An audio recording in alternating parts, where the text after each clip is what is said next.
Hello everyone, कैसे हैं आप सब। आई होप आप सब अच्छे होंगे। माई सब जय की क्लासेस में फिर से आपका एक बार स्वागत है। जैसा कि हम लोग प्रोटीन पढ़ चुके हैं, हम लोग कार्बोहाइड्रेट, आयोडीन, डायबिटीज़, हाइपरटेंशन, काफ़ी चैप्टर हमारे कंप्लीट हो चुके हैं। उनसे रिलेटेड जो भी क्वेश्चन आए हैं पीवाईक्यू में, आई होप आपने सॉल्व किया होगा, देखा होगा। आज कुछ क्वेश्चन हैं जो हम लोग सॉल्व करेंगे। पीवाईक्यू बेस हैं, यूजीसी नेट में, टीजीटी, पीजीटी, एलटी ग्रेड में कई बार रिपीटेड फॉर्म में पूछे जा चुके हैं। तो आज हम लोग कुछ क्वेश्चन सॉल्व करते हैं। हमारा फर्स्ट क्वेश्चन है, कल हमने प्रोटीन टेस्ट पढ़े थे। आई होप आपने प्रोटीन टेस्ट एक बार रिवाइज किया होगा। Protein test UGC NET JRF में ज़्यादा पूछे जाते हैं। जेआरएफ के लिए इम्पॉर्टेंट है नेट, जेआरएफ के लिए। तो आप आई होप रिवाइज किए होंगे और रिवाइज करते रहिएगा। आज हम लोग कुछ पढ़ेंगे। आज हम लोग कुछ पेपर है पीवाईक्यू बेस है, सॉल्व करेंगे, जो कि यूजीसी नेट में, TGT, PGT, LT grade, home science में पूछे गए हैं। What is the PCM PEM हमने पढ़ा है। सारा जितने भी क्वेश्चन पीवाईक्यू बेस हैं सारा कुछ हमने पढ़ाया है। तो पीसीएम पीएम हमने पढ़ा था। पीसीएम पीएम क्या होता है? पीसीएम प्रोटीन कैलोरी माल न्यूट्रिशन, प्रोटीन कैलोरी माल न्यूट्रिशन, प्रोटीन कैलोरी माल न्यूट्रिशन हमने पढ़ा था। प्रोटीन कैलोरी माल न्यूट्रिशन। पीएम क्या होता है? प्रोटीन एनर्जी माल न्यूट्रिशन। ये चीजें हमने पढ़ी थी। प्रोटीन कैलोरी माल न्यूट्रिशन, प्रोटीन एनर्जी माल न्यूट्रिशन। जो क्वेश्चोरिकर है ये प्रोटीन की कमी से होता है, यानी पीईएम प्रोटीन एनर्जी माल न्यूट्रिशन क्वेश्चोरिकर। और जो हमारा पीसीएम है ये मरसमस है, प्रोटीन कैलोरी माल न्यूट्रिशन। जो पीसीएम है हमारा, पीसीएम प्रोटीन कैलोरी की कमी से होता है। और जो हमारा पीएम है ये प्रोटीन एनर्जी माल न्यूट्रिशन, प्रोटीन डिफिशिएंसी डिजीज है। ये चीज़ें हमने पढ़ी थी। नेक्स्ट हमारा है अतिपोषण किसको बढ़ाता है। अतिपोषण क्या होता है? अतिपोषण ओवर न्यूट्रिशन, ओवर डाइट। अगर आपका ओवर न्यूट्रिशन हो जाएगा, ओवर डाइट हो जाएगी, तो ओवर न्यूट्रिशन, ओवर डाइट जो होती है वो आपकी बॉडी में क्या डिफिशिएंसी कर सकती है, कौन कौन सी डिजीज़ बढ़ा सकती हैं, क्या क्या चीज़ें प्रॉब्लम हो सकती हैं। तो सबसे फर्स्ट हमारा है हार्ट डिजीज़। अगर आपका ओवर वेट हो जा रहा है, ओवर न्यूट्रिशन, ओवर डाइट हो जा रही है, सबसे प्रॉब्लम आती है हार्ट में। हार्ट में हार्ट प्रॉब्लम, हार्ट डिजीज़ हो सकती है। नेक्स्ट हमारा किडनी है, किडनी फेल्यूर हो सकती है, किडनी काम करना अपना बंद कर सकती है। नेक्स्ट हमारा है लीवर, लीवर संबंधित डिजीज़ हो सकती है। अगर आपका अतिपोषण हो जाता है, ओवर न्यूट्रिशन हो जाता है, ओवर डाइट हो जाती है, तो आपको heart disease, liver problem, kidney संबंधित प्रॉब्लम, किडनी फेल्यूर भी हो सकता है। किडनी अपना ठीक से काम नहीं कर सकती है। ओवर चीज़ें आप खा रहे हैं, ओवर चीज़ें कंज्यूम कर रहे हैं, जो बॉडी आपको जितनी नीड है बॉडी को, उससे ओवर खाने से हमारी डिफिशिएंसी प्रॉब्लम बॉडी में बढ़ सकती हैं। हार्ट की प्रॉब्लम हो सकती है, हार्ट डिजीज़ हो सकती हैं, किडनी फेल्यूर हो सकता है, लीवर संबंधित बीमारियां हो सकती हैं ओवर न्यूट्रिशन, ओवर डाइट, अतिपोषण से। नेक्स्ट हमारा है ग्लूकोज किस बॉन्ड से जुड़े होते हैं। हमने पेप्टाइड पढ़ा था। पेप्टाइड किस बॉन्ड से, ये भी पूछा गया क्वेश्चन है। पेप्टाइड किस बॉन्ड से जुड़े होते, प्रोटीन हम जो अमीनो एसिड हैं किस बॉन्ड से जुड़े होते हैं, तो पेप्टाइड बॉन्ड से जुड़े होते हैं। जब दो अमीनो एसिड एक साथ जुड़े होते हैं, peptide bond, this is peptide bond, इसे पेप्टाइड बॉन्ड कहते हैं। ग्लाइको जो कार्बोहाइड्रेट हमारा होता है, कार्बोहाइड्रेट किस बॉन्ड से जुड़े होते हैं, तो ग्लूकोज किस बॉन्ड से जुड़े होते हैं, ग्लूकोज कार्बोहाइड्रेट से बनता है, सिंपल इकाई है। कार्बोहाइड्रेट जो हमारा होता है, कार्बोहाइड्रेट की सरलतम इकाई क्या है, ग्लूकोज, हमने पढ़ा था। सॉरी, ग्लूकोज किस बॉन्ड से जुड़े होते हैं, ग्लाइकोसिड बॉन्ड से। जो ग्लूकोज होते हैं किस बॉन्ड से जुड़े होते हैं, ग्लाइकोसिड बॉन्ड। ग्लूकोज है क्या, ग्लूकोज कार्बोहाइड्रेट की सरलतम इकाई है। ग्लूकोज कार्बोहाइड्रेट की सरलतम इकाई है। एंटीऑक्सीडेंट विटामिन कौन कौन से होते हैं, एंटीऑक्सीडेंट विटामिन कौन कौन से होते हैं, एंटीऑक्सीडेंट विटामिन भी हमने पढ़े थे। एंटीऑक्सीडेंट विटामिन होते हैं vitamin A, C, E. Antioxidant vitamin कौन कौन से होते हैं?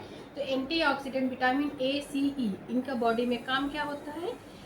एंटीऑक्सीडेंट जो विटामिन होते हैं ये फ्री रेडिकल बॉडी से डिस्चार्ज करने का काम करते हैं। एंटीऑक्सीडेंट विटामिन ए, सी, ई। डेक्स्ट्रीन क्या पढ़ा है? डेक्स्ट्रीन का कारण क्या होता हमने पढ़ा था।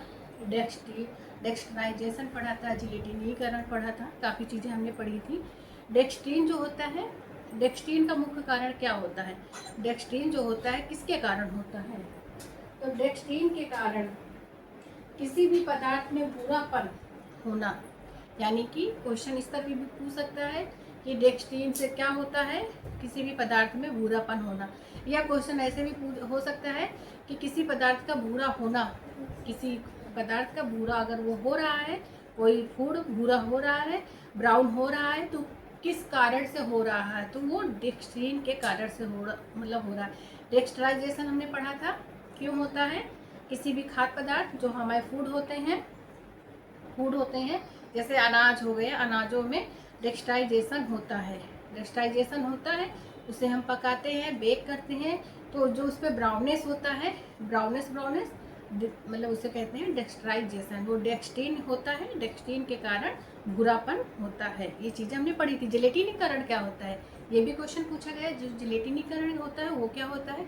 स्टार्च का पानी में, जब हम स्टार्च को पानी में गर्म करते हैं तो स्टार्च फूल जाते हैं, फटकर फूल जाते हैं, इसे कहते हैं जिलेटिनीकरण।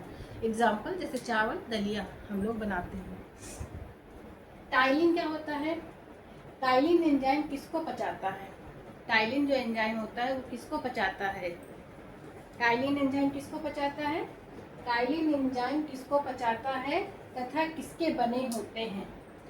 जो टाइलिन एंजाइम होता है हमारा, टाइलिन एंजाइम किसको पचाता है और किसके बने होते हैं? तो टाइलिन एंजाइम जो होते हैं कार्बोहाइड्रेट को पचाता है।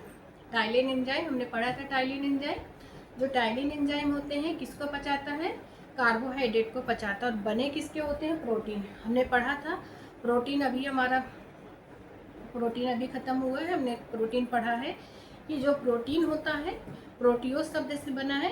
प्रोटियोस शब्द ग्रीक भाषा का है। प्रोटियोस मतलब होता है प्रथम या प्राथमिक स्थान पर रहने वाला, मतलब प्रथम स्थान पर रहने वाला। हमने पढ़ा था एंजाइम है, एंटीबॉडीज़ हैं, हार्मोन्स है, ये सब प्रोटीन के बने होते हैं। तो जो टाइलिन एंजाइम है हमने पढ़ा है। एंजाइम जितने भी हैं, एंटीऑक्सीडेंट है, एंजाइम है, हार्मोन्स हैं, प्रोटीन के बने होते हैं। तो टाइलिन जो एंजाइम है ये पचाता किसको डाइजेशन करता है? डाइजेशन करने में हेल्प करता है कार्बोहाइड्रेट को। और बने किसके होते हैं? हमने पढ़ा है जितने भी एंजाइम है, हार्मोन है, एंटीबॉडी हैं, जितने भी हैं सब प्रोटीन के बने होते हैं। निम्नलिखित टेस्ट, कुछ टेस्ट हमने कल पढ़े थे। प्रोटीन टेस्ट इम्पॉर्टेंट है। जितने भी टेस्ट हमने कल पढ़े हैं PYQ बेस है, सारे पूछे जा चुके हैं, इसलिए मैंने उनको दोबारा नहीं लिखा। कुछ ये टेस्ट हैं जो पूछे गए हैं। जो निम्नलिखित टेस्ट किसके लिए किए जाते हैं? जो फलिंगस टेस्ट है, बेंडिक टेस्ट है। जो फलिंगस टेस्ट है और बेंडिक टेस्ट है किसके लिए किया जाता है? ये मोनोसेक्राइड, ये जो दो टेस्ट हैं फलिंगस और बेंडिक टेस्ट मोनोसेक्राइड का पता लगाने के लिए किया जाता है। मोनोसेक्राइड का फॉर्म जानने के लिए, मोनोसेक्राइड को पता लगाने के लिए बेंडिक्ट और फलिंगस टेस्ट किए जाते हैं। फलिंगस और फलिंगस टेस्ट, बेंडिक टेस्ट। जो टॉलेंस टेस्ट है, ओसेजन टेस्ट है, ओसेजन टेस्ट, टॉलेंस टेस्ट किसके लिए किया जाता है? तो ये किया जाता है रिड्यूसिंग शुगर मापने के लिए। ये हमारी बॉडी में शुगर का लेवल पता लगाने के लिए किया जाता है। ये हमारा शुगर का पता लगाने के लिए किया जाता है, शुगर का। और ये जो फलिंगस टेस्ट है, बेंडिक टेस्ट है, ये मोनोसेक्राइड का पता लगाने के लिए किया जाता है। और जो टॉलेंस टेस्ट, ओसेजन टेस्ट है, शुगर रिड्यूसिंग, हमारी बॉडी में शुगर कितना रिड्यूस हो रहा है उसका पता लगाने के लिए टेस्ट किया जाता है। जो सैल्वियन सैल्वियन टेस्ट है ये किसके लिए किया जाता है? ये कीटो शुगर का जानने के लिए। ये जो है हमारा कीटो शुगर का पता लगाने के लिए किया जाता है। हमने कीटोसिस पढ़ा था। कीटोसिस क्या होता है? जब कार्बोहाइड्रेट से हमें एनर्जी नहीं मिलती है बॉडी को, कार्बोहाइड्रेट से जब एनर्जी हमारी बॉडी को नहीं मिलती है तो क्या करते हैं, बॉडी हमारी वसा को तोड़ने लगती है। वसा को तोड़कर एनर्जी लेने लगती है हमारी बॉडी। कीटोसिस हो जाता है। जब वसा के कण बॉडी में टूटना, कीटोसिस। वसा के कण कब टूटते हैं? जब हमारी बॉडी को कार्बोहाइड्रेट से एनर्जी न मिलकर वसा को तोड़कर एनर्जी लेनी पड़ती है, उसे कहते हैं कीटोसिस। तो ये किसका पता करने के लिए किया जाता है? ये कीटोसिस यानी कीटो शुगर का जानने के लिए किया जाता है। आई होप चीज़ें समझ में आई होंगी। ये सारी चीज़ें जितने PYQ बेस है ये सारी चीज़ें हमने पढ़ी हुई हैं। हम लोगों ने कार्बोहाइड्रेट है, आयोडीन है, प्रोटीन है, प्रोटीन टेस्ट है, डायबिटीज़ है, हाइपरटेंशन है, काफ़ी चैप्टर हम लोग के कवर हो चुके हैं। आई होप उनसे रिलेटेड जो क्वेश्चन आए होंगे PYQ बेस आप उनको सॉल्व किए होंगे। ये कुछ टेस्ट हमारे हैं कुछ PYQ बेस पे। ये जो टेस्ट हैं ये टेस्ट एक बार आप रिवाइज कर लीजिए। ये जो प्रोटीन टेस्ट होते हैं और भी जो टेस्ट होते हैं ज़्यादातर UGC नेट JRF के लिए इम्पॉर्टेंट होते हैं। बाकी चीज़ें भी आप रिवाइज करते जाइए। जो चीज़ें हैं ELT है, TGT, PGT, होम साइंस से रिलेटेड आप कोई भी एग्ज़ाम की तैयारी कर रहे हैं सारी चीज़ें आपकी हेल्प करेंगे। नेक्स्ट हमारा है हाइड्रोलोसिस। हाइड्रोलोसिस क्या है? जैसा कि हमने हाइड्रोलोसिस पढ़ा था, हाइड्रोलोसिस जो है होता है जटिल से सरलतम में टूटना। जटिल से सरलतम में टूटना हाइड्रोलोसिस होता है। हमने पढ़ा था कार्बोहाइड्रेट में भी, कार्बोहाइड्रेट में हाइड्रोलोसिस होता है जब कार्बोहाइड्रेट हमारा जटिल संरचना से बना होता है, जब उसका हाइड्रोलोसिस होता है तो वो ग्लूकोज में टूटता है। प्रोटीन में हमने भी पढ़ा था हाइड्रोलोसिस, प्रोटीन जटिल संरचना से बना होता है, जटिल से जब सरलतम में टूटता है उसे हाइड्रोलोसिस कहते हैं। तो प्रोटीन जटिल संरचना है, जटिल से सरल में टूटेगी। अमीनो एसिड सरलतम रूप अमीनो एसिड है प्रोटीन का। कार्बोहाइड्रेट का सरलतम रूप ग्लूकोज है। तो जटिल से सरल में टूटना, दिस इज हाइड्रोलोसिस। माइक्रोन्यूट्रिएंट कौन कौन से होते हैं? माइक्रो और माइक्रो मतलब जिनकी हमारी बॉडी को ज़्यादा नीड होती है, और माइक्रो मतलब जिनकी हमारी बॉडी को कम नीड होती है। लेकिन यदि जो कम नीड होती है वो बॉडी में हमारी नहीं है तो माइक्रोन्यूट्रिएंट काम नहीं करते हैं। दोनों न्यूट्रिएंट होना हमारी बॉडी में बहुत ज़रूरी होते हैं। तो माइक्रोन्यूट्रिएंट कौन कौन से होते हैं? जो माइक्रोन्यूट्रिएंट होते हैं वो कार्बोहाइड्रेट होते हैं, फैट होते हैं, प्रोटीन होते हैं। और जो माइक्रो होते हैं जिनकी कम नीड होती है वो हमारी बॉडी में विटामिन होते हैं, मिनरल्स होते हैं। मिनरल्स भी बहुत प्रकार के होते हैं, वो हम जब विटामिन मिनरल्स वाले चैप्टर पढ़ेंगे तब उसमें पढ़ेंगे। जो रक्त प्लाज्मा होती है, रक्त प्लाज्मा में कौन सा प्रोटीन पाया जाता है? पूछे गए क्वेश्चन। ये सारे PYQ बेस हैं। सारे पेपर मतलब सारे जितने क्वेश्चन हैं पूछे जा चुके हैं, चाहे होम साइंस में UGC नेट हो, JRF हो, TGT, PGT, LT, home science से रिलेटेड कोई भी एग्ज़ाम हो, सारे ये क्वेश्चन पूछे जा चुके हैं। ये सारी चीज़ें मैंने पढ़ाई हैं। हमारा कार्बोहाइड्रेट है, आयोडीन है और प्रोटीन है, फैट, प्रोटीन, हाइपरटेंशन, डायबिटीज़, काफ़ी चैप्टर कवर हो गए हैं, उनसे रिलेटेड सारे क्वेश्चन हैं। जो रक्त प्लाज्मा में कौन सा प्रोटीन पाया जाता है? लिपोप्रोटीन पाया जाता है। हमारी रक्त प्लाज्मा में जो बॉडी है उसमें रक्त प्लाज्मा है, रक्त प्लाज्मा में कौन सा प्रोटीन होता है? लिपोप्रोटीन। जैसा कि नाम से ही है लिपोप्रोटीन। लिपोप्रोटीन मतलब लिपिड मतलब वसा, और वसा और प्रोटीन से बने होते हैं लिपोप्रोटीन। ओमेगा 3 किस में पाया जाता है? ओमेगा 3 हमारा वसायुक्त मछली, अखरोट, सरसों में पाया जाता है। कैरोटीन जो what is the carotene? Carotene क्या होता है? जो कैरोटीन होता है वो क्या होता है? कैरोटीन हमारा विटामिन ए का पूर्वगामी रूप है। जैसे कि हम विटामिन ए वाली चीज़ें कंज्यूम करते हैं, जैसे कि नारंगी पीले रंग की जो फूड होते हैं उसमें विटामिन ए होता है, एग्जाम्पल, जैसे हम कि गाजर खा रहे हैं, गाजर में विटामिन ए होता है, तो हम विटामिन ए कंज्यूम नहीं कर रहे हैं, हम कैरोटीन खाते हैं। कैरोटीन हमारी बॉडी में जाके विटामिन ए का रूप लेती है। और जो विटामिन ए का ये सब विटामिन कैरोटीन विटामिन ए कहाँ पे अवशोषण होता है इसका, जब विटामिन कैरोटीन का अवशोषण होता है तब विटामिन ए बनता है। तो ये चीज़ें कहाँ होती हैं, लीवर में होती हैं। What is the carotene? Carotene vitamin A का पूर्वगामी रूप है। विटामिन ए जब हम कंज्यूम करते हैं तो हम विटामिन ए नहीं लेते, कैरोटीन खा रहे होते हैं। तो कैरोटीन हमारी बॉडी में जाके विटामिन ए बनता है। कहाँ बनता है? लीवर में बनता है। हमारे रक्त में उपस्थित सामान्य शर्करा कौन सी होती है? हमने पढ़ी थी। हमारे जो बॉडी में ब्लड में शुगर होता है, ब्लड में शुगर होता है। शुगर की मात्रा जब ज़्यादा बढ़ जाती है डायबिटीज़ होता है। जो इंसुलिन हार्मोन है, इंसुलिन हार्मोन का काम है कि शुगर को ब्लड से शुगर को ले जा करके मांसपेशियों तक पहुंचाने का काम करती है। लेकिन हमारी बॉडी में इंसुलिन हार्मोन की कमी हो जाती है तो ब्लड में शुगर का लेवल बढ़ जाता है, तभी डायबिटीज़ हो जाती है। तो हमारे रक्त में उपस्थित सामान्य शर्करा कौन सी होती है? ग्लूकोज होती है। ग्लूकोज किसकी सरलतम इकाई है? कार्बोहाइड्रेट की सरलतम इकाई है। कार्बोहाइड्रेट का जब हाइड्रोलिसिस होता है ग्लूकोज में बदलता है। पेलेग्रा किसकी कमी से होता है? पेलेग्रा भी हमने पढ़ा था। पेलेग्रा किसकी कमी से होता है? जो पेलेग्रा है विटामिन B3 की कमी से होता है। B3 का केमिकल नेम नियासिन है। विटामिन B3 का केमिकल नेम भी पूछा जाता है कि विटामिन B3 का केमिकल नेम क्या है? नियासिन।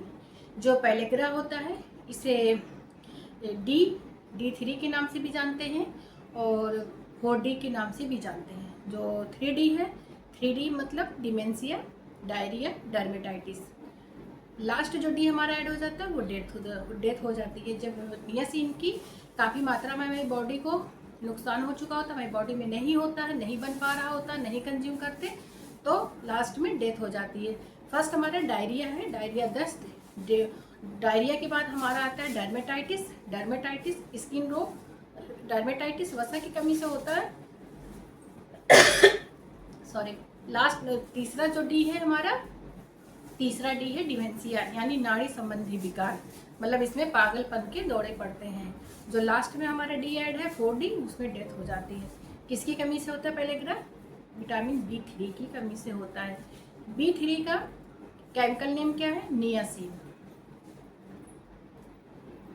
बीटा कैरोटीन से विटामिन ए का संश्लेषण कहाँ होता है? हमने अभी पढ़ा कि जो कैरोटीन है, कैरोटीन बीटा कैरोटीन से विटामिन ए का संश्लेषण, जो हम कैरोटीन खा रहे होते हैं, बीटा कैरोटीन लेते हैं हमारे बॉडी। जब हमने कहा कि जो विटामिन ए हम कंज्यूम कर रहे होते हैं वो विटामिन ए नहीं होता, हम बीटा कैरोटीन खा रहे होते हैं।